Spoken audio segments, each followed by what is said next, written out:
بسم اللہ الرحمن الرحیم. فرسٹ ایئر اسٹوڈنٹس السلام علیکم.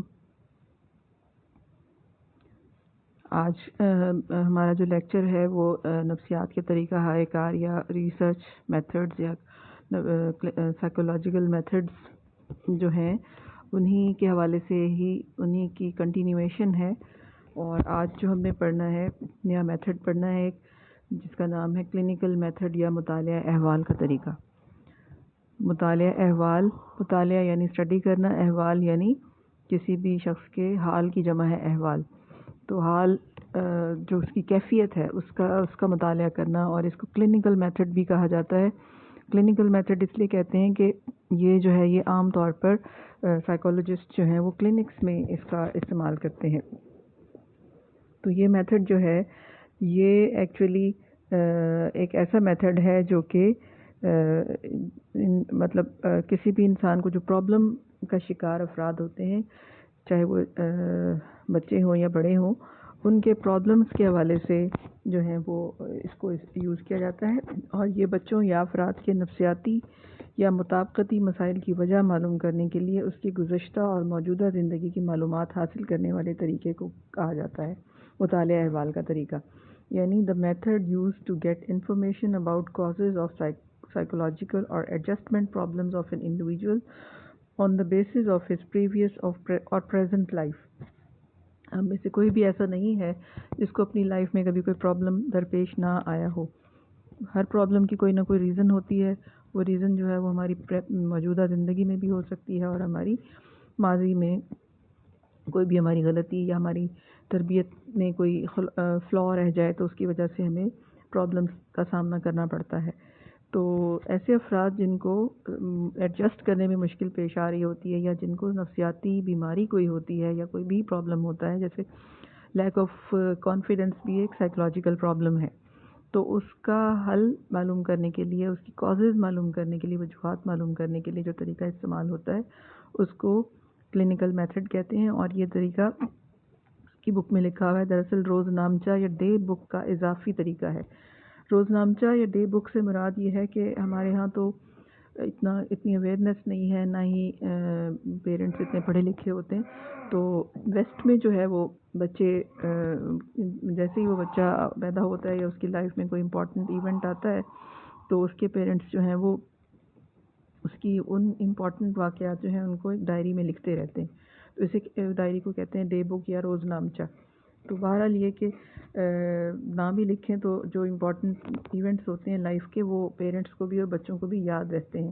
تو ان کی مدد سے، اور یہ ایکچولی ہوتا ہے ایک طرح کا انٹرویو، تو اس انٹرویو کی مدد سے ہمیں پتہ چلتا ہے، جو پیرنٹس سے بھی سم ٹائمز لیا جاتا ہے اور بچے سے خود یا فرد جو بھی بچہ یا بڑا، اس سے انٹرویو کر کے پتہ یہ کیا جاتا ہے کہ اس کی ماضی میں زندگی کیسی تھی اور اب اسے پرابلم ہے تو اس کی نوعیت کیا ہے. یہ طریقہ جو ہے اس میں 3 طرح کے ایکسپرٹس حصہ لیتے ہیں، ماہرین حصہ لیتے ہیں.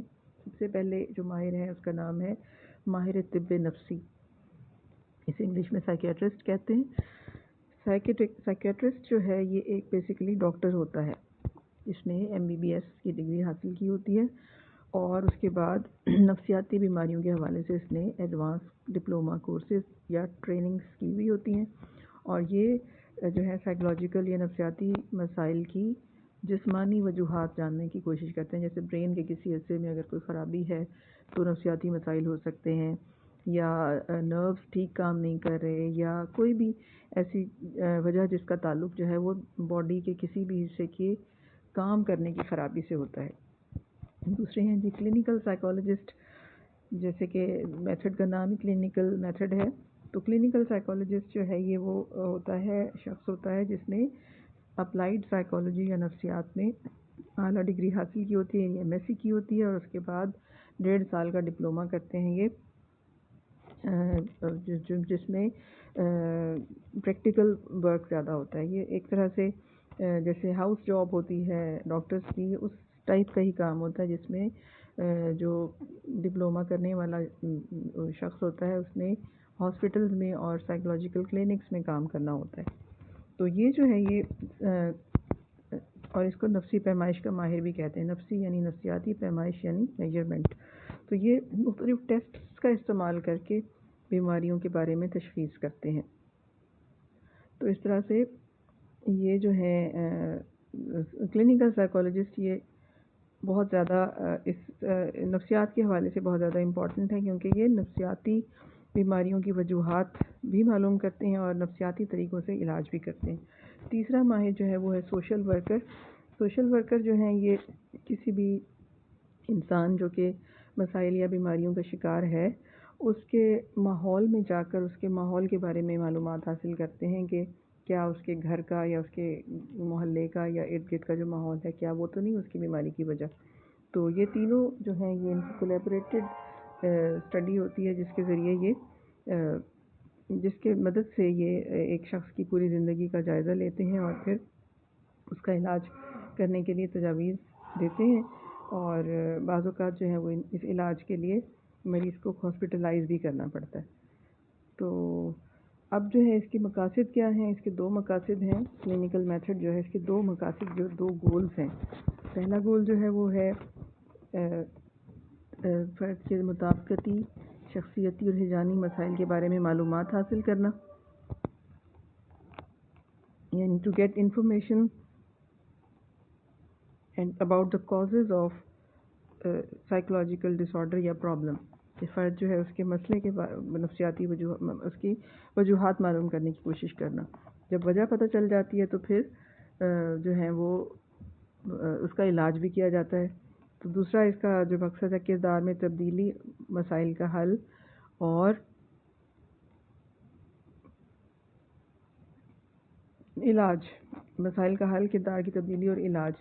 تو مسائل کا حل جو ہے وہ بہت ضروری ہے، کیونکہ جب کوئی شخص پرابلم کا شکار ہوتا ہے تو وہ اس میں سے ہر حال میں نکلنا چاہتا ہے، تو وہ خود نہیں اس سے نکل سکتا، تو اس وجہ سے وہ کلینکس میں جاتا ہے۔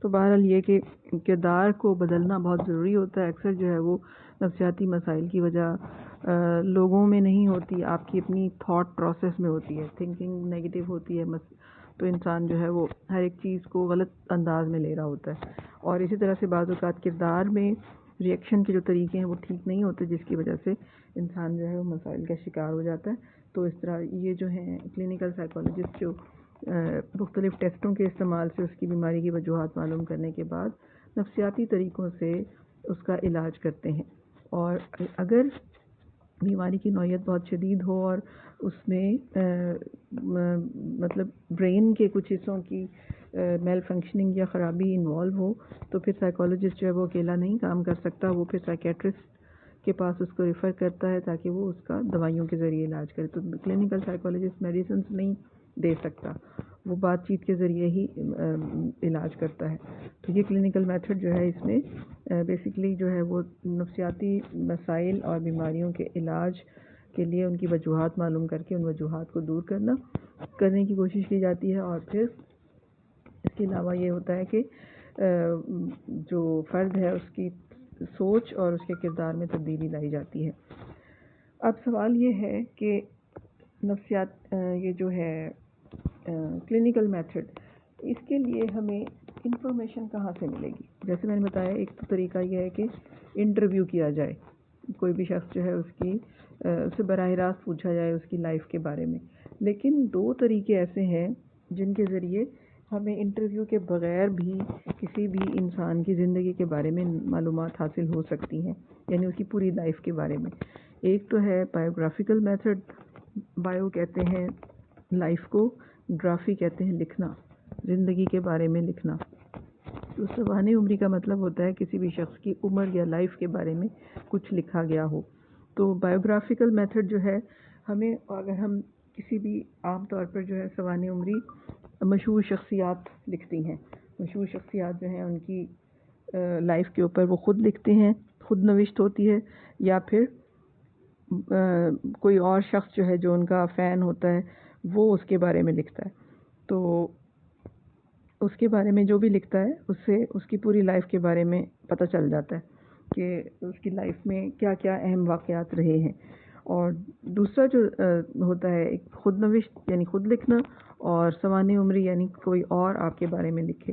تو جو بھی ہوتا ہے، جو بھی چیز ہوتی ہے، جو بھی لکھا ہوا ہوتا ہے کتاب، اس سے ہمیں کسی بھی انسان کی پوری لائف کا اندازہ ہو جاتا ہے. تو اس سے ہمیں میٹیریل ملتا ہے کلینکل میتھڈ کے لیے. دوسرا طریقہ ہے نموئی یا تدریجی طریقہ، ڈیولپمنٹل میتھڈ. اس کو جینیٹک میتھڈ یا وراثتی طریقہ بھی کہا جاتا ہے.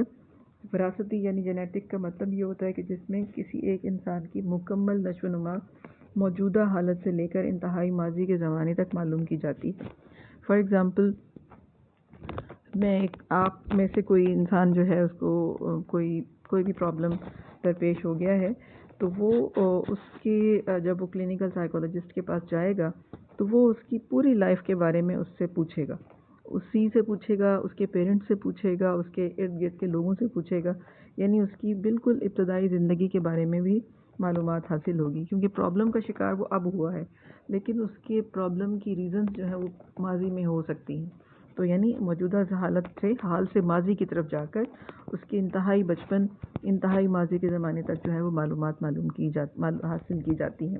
اور اس میں جو ہے ماہر نفسیات وہ ہر ایک ڈیٹیل کو جاننے کی کوشش کرتا ہے.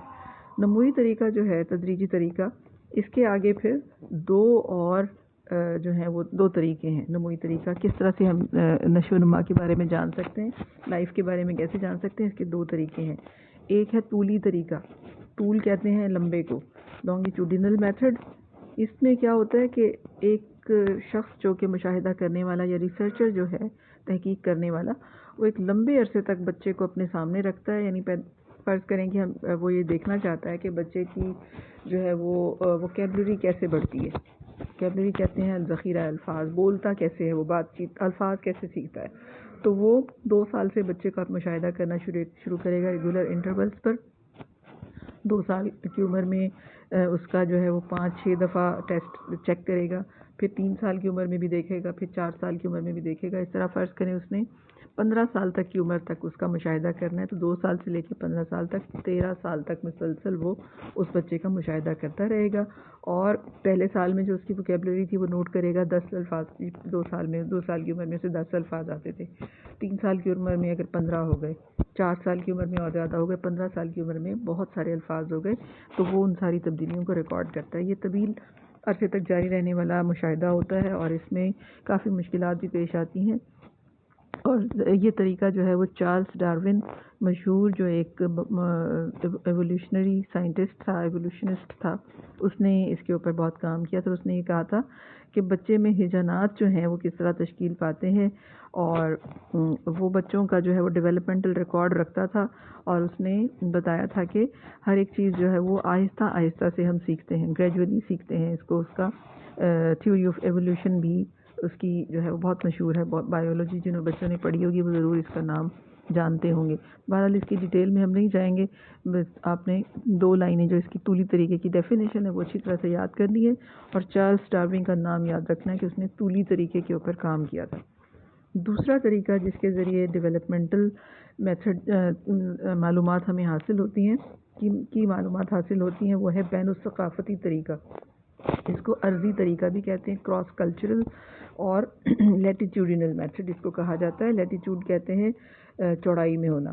تو یہ طریقہ جو ہے یہ پہلے طریقے سے مختلف ہے. جیسے میں نے آپ کو بتایا کہ ایک ہی بچہ لیا اور اس کی 2 سال کی عمر میں دیکھا، پھر 3 سال کی عمر میں دیکھا، پھر 4 سال کی عمر میں دیکھا، اور 13 سال تک ایک ہی بچے کا مشاہدہ کرتے رہے.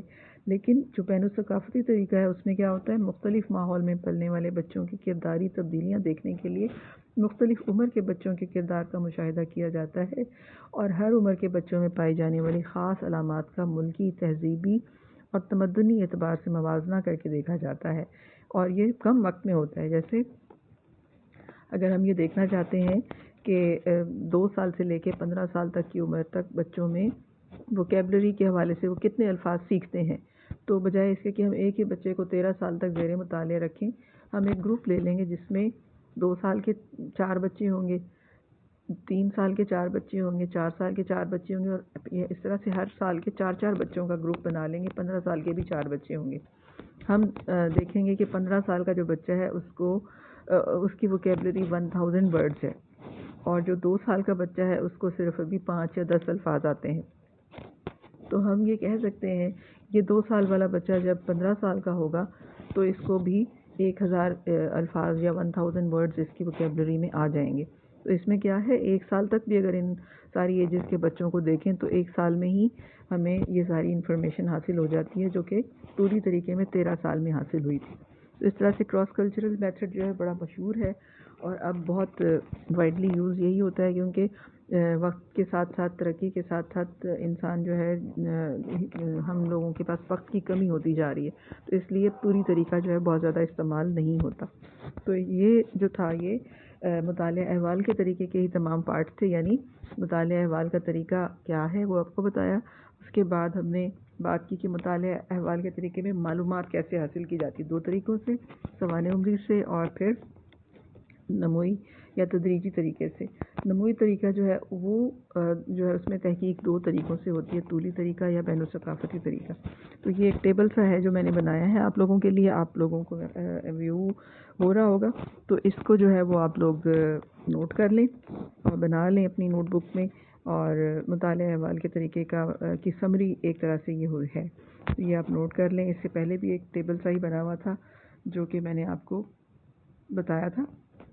اب آپ جو ہیں وہ یہ نوٹ کر لیں سوانح عمری کے طریقے میں سے آپ نے کیا یاد کرنا ہے. یہ پیج نمبر 16 جو آپ کی بک کا ہے سامنے, اس میں جو سوانح عمری کا طریقہ ہے اس کو میں نے جو ہائی لائٹ کیا ہوا ہے پورشن, یہ سوانح عمری کے طریقے کی وضاحت ہے اور جو کہ میں نے بتا چکی ہوں آپ کو کہ یہ طریقہ اہم اور مشہور لوگوں کی زندگی کے ریکارڈ کا تجزیہ کرنے میں بہت اہم ہے. یہ طریقہ نفسیاتی لحاظ سے ان حالات و واقعات کو سمجھنے اور بیان کرنے کی کوشش ہے جو دوسروں کی تحریر کردہ سوانح عمری سے. دوسرا کوئی شخص اگر کسی کی لائف میں لکھے تو وہ سوانح عمری ہوتی ہے, یا کسی کی خود نوشت سوانح سے. خود یعنی خود لکھنا, نوشت خود اور نوشت یعنی لکھنا. تو چاہے کوئی اور لکھے آپ کی لائف کے بارے میں یا آپ لکھیں, تو پوری لائف کے بارے میں کیونکہ ہوتا ہے تو اس وجہ سے ماہرین نفسیات جو ہیں وہ اس کے ذریعے کسی بھی شخصیت, انسان کی شخصیت کے بارے میں بہت کچھ جان سکتے ہیں. تو یہ جو ہے یہ, اور اس کے اوپر جو ہے وہ ایل تھارن ڈائک ایک مشہور سائنسدان سائیکالوجسٹ ہے جس نے 91 شخصیات کی جو 91 مشہور لوگوں کی زندگیوں پر لکھی گئی کتابوں کو پڑھا, ان کو اینالائز کیا اور اس نے کہا کہ جو کامیاب لوگ ہوتے ہیں, مشہور لوگ ہوتے ہیں, ان میں 48 خصوصیات پائی جاتی ہیں. مثلاً سب سے زیادہ جو ہے چیز جو سب سے پہلے جو بھی اب یہ میں آپ کے سامنے بولوں گی نا خصوصیات یا کوالٹیز یا خوبیاں, تو ان میں جو سب سے پہلے ہوگی وہ سب سے زیادہ ہوگی اور اس طرح بستدریج جو آخر میں ہوگی وہ سب سے کم ہوگی. مثلاً اس نے 48 جو خصائص کہتے ہیں خصوصیات کو, خصوصیات کی جمع, تو کیریکٹرسٹکس, ذہانت سب سے زیادہ, حساسیت, پھر سماجیت پسندی یعنی لوگوں میں گھل مل جانا, استعداد قبولیت لوگوں میں اپنے آپ کو مشہور کرنا اور لوگوں کو قبول کر لینا, تحسین حسن جس کو ایستھیٹک سینس کہتے ہیں یعنی خوبصورتی کی تعریف کرنے کی صلاحیت کا ہونا, اور ورزش وغیرہ. یہ اس نے کہا کہ لوگوں میں جتنے بھی کامیاب لوگ ہیں یہ ان سب میں یہ بتدریج یہ صلاحیتیں پائی جاتی ہیں. تو یہ سب اسے کیسے پتہ چلا؟ ان سب سے 91 لوگوں سے نہیں ملا وہ, نہ ان کا انٹرویو کیا, لیکن ان کی جو لائف ہسٹری تھی, بایوگرافیز تھیں جو ان کی زندگی کے بارے میں لکھی ہوئی چیزیں تھیں, اس سے اسے اس چیز کا اندازہ ہوا. دوسرا جو اس کا طریقہ ہے سوانح عمری کا وہ ہے نموئی طریقہ, جسے جینیٹک میتھڈ بھی کہتے ہیں, یہ میں آپ کو پہلے ہی بتا چکی ہوں. اس کے بعد آپ نے پڑھا طولی طریقہ, یہ بھی میں نے آپ کے سامنے وضاحت کر دی تھی. اس میں جو ہائی لائٹڈ پورشن ہے وہ آپ نے یاد کرنا ہے, اور بین الثقافتی طریقے میں بھی ہائی لائٹڈ پورشن جو ہے وہ آپ نے یاد کرنا ہے. تو یہ آپ کا جو ہے ایک ٹاپک پورا ہو گیا ہے, اور اس کو اچھی طرح سے آپ نے پڑھنا ہے. آپ جو اگلا لیکچر ہوگا اس میں پھر میں آپ کو سارے کوسچنس بھی بتاؤں گی. تو آج کے لیے پھر اتنا ہی اسٹوڈنٹس. آپ ایک بار پھر میں ریمائنڈ کروا دوں آپ کو کہ جب یہ ویڈیو اپلوڈ ہوگی تو اس کا لنک آپ کے واٹس ایپ گروپ میں بھیج دیا جائے گا. آپ لوگوں نے اس لنک کو جب آپ کلک کریں گے تو آپ کے لیے وہ ویڈیو کھل جائے گی. وہ ویڈیو دیکھنے کے بعد آپ نے ظاہر اس کو سمجھنے کی کوشش کرنی ہے, بک اپنے پاس رکھنی ہے, اور پھر اس کے بعد یہ ہے کہ آپ لوگوں نے جو اس کا کمنٹ سیکشن ہے, اس کے لیے میں نے آپ کے واٹس ایپ گروپ میں ایک ویڈیو بھی ڈالی تھی کہ کس طرح سے آپ نے کمنٹ سیکشن کو کھولنا ہے. اس کو کھول کر وہاں پر آپ نے اپنا رول نمبر انٹر کر دینا ہے, جس سے ہمیں یہ پتہ چلے گا کہ آپ نے یہ دیکھ لیا ہے, اور ظاہر ہے وہ آپ کی اٹینڈنس بھی ہوگی, تو وہ ظاہر ہم نوٹ بھی کریں گے. اور اس کے بعد یہ کہ چینل کو سبسکرائب آپ نے ضرور کرنا ہے. تو اس طرح آہستہ آہستہ آپ کو ساری اس کی عادت ہو جائے گی اور پرابلم نہیں ہوگا آپ کو. تو لیکن پڑھتے رہنا ہے ساتھ ساتھ آپ نے، کیونکہ یہ ساری چیزیں آپ کو ہم ریپیٹ نہیں کریں گے. اوکے بیٹا، تھینک یو. اللہ حافظ اینڈ ٹیک کیئر.